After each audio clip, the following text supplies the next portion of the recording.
বর্ষানী মালাকার, ৩ নং মুন্সিবাজার, রামচন্দ্রপুর। অর্থনৈতিকভাবে সাফল্য অর্জনকারী নারী হিসেবে মনোনীত হয়েছে উপজেলা পর্যায়ে। হ্যাঁ, আমি যোগ্যতা পুরস্কার পেয়েছি অর্থনৈতিকভাবে সাফল্য অর্জনকারী নারী হিসেবে। আমি যখন মানে একেবারে ছোটোবেলায় যখন ছিলাম তখন আমাদের পারিবারিক অবস্থা মোটামুটি ভালো ছিল, কিন্তু বাবা বিদেশ ছিলেন। হঠাৎ করে 2017 সালে বাবাকে বিদেশ থেকে চলে আসতে হলো। তারপর আমাদের অর্থনৈতিক অবস্থাটা এমনভাবে মানে আমাদের অবস্থাটা এমন খারাপ হয় যে আমার বাবা আমাদের পড়াশোনার খরচ চালাতে অক্ষম ছিলেন।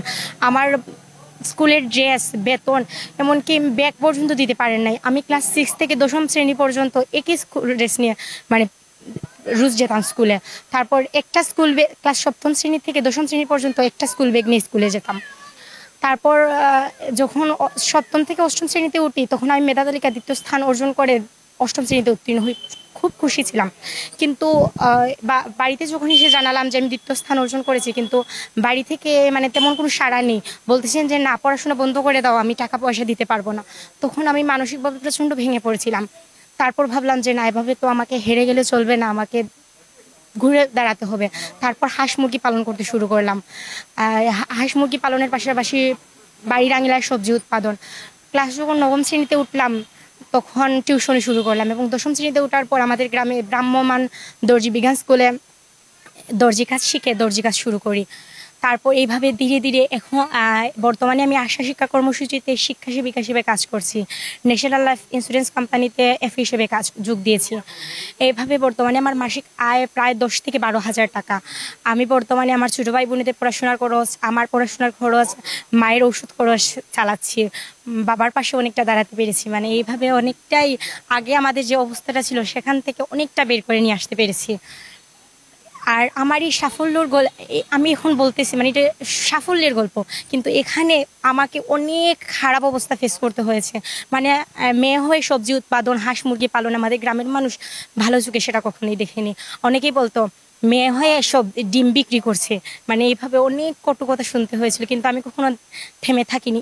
ইভেন এখনও 2023 সালে আমি যখন কম্পিউটার ক্লাসে আসতাম তখন আমাদের পাশের বাড়ি একজন লোক আমার মাকে বলতেছে যে মেয়েদের তো পড়াশোনা করাতে নেই, মেয়েকে উপজেলা দেখলাম, মেয়ে কেন উপজেলা, মেয়েদের মানে যে মেয়েরা যেখানে খুশি সেখানে যাচ্ছে, মেয়েদের পড়াশোনা বন্ধ করে দাও।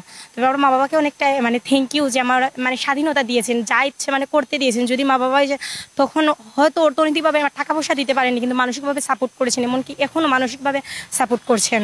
তাই মা বাবাকে অনেকটাই ধন্যবাদ। এবং আরও অনেকেই আমাকে সাহায্য করেছেন।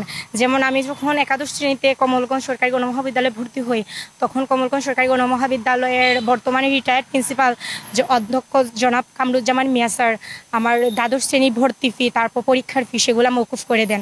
এবং 8ম শ্রেণীতে যখন ইউনিয়ন আদর্শ উচ্চ বিদ্যালয়ে ছিলাম তখন জনাব মতিউর রহমান স্যার কাছে প্রাইভেট পড়তাম, উনি মানে আমার কাছ থেকে টাকা নেন নাই, মানে ফ্রিতেই পড়াইছিলেন।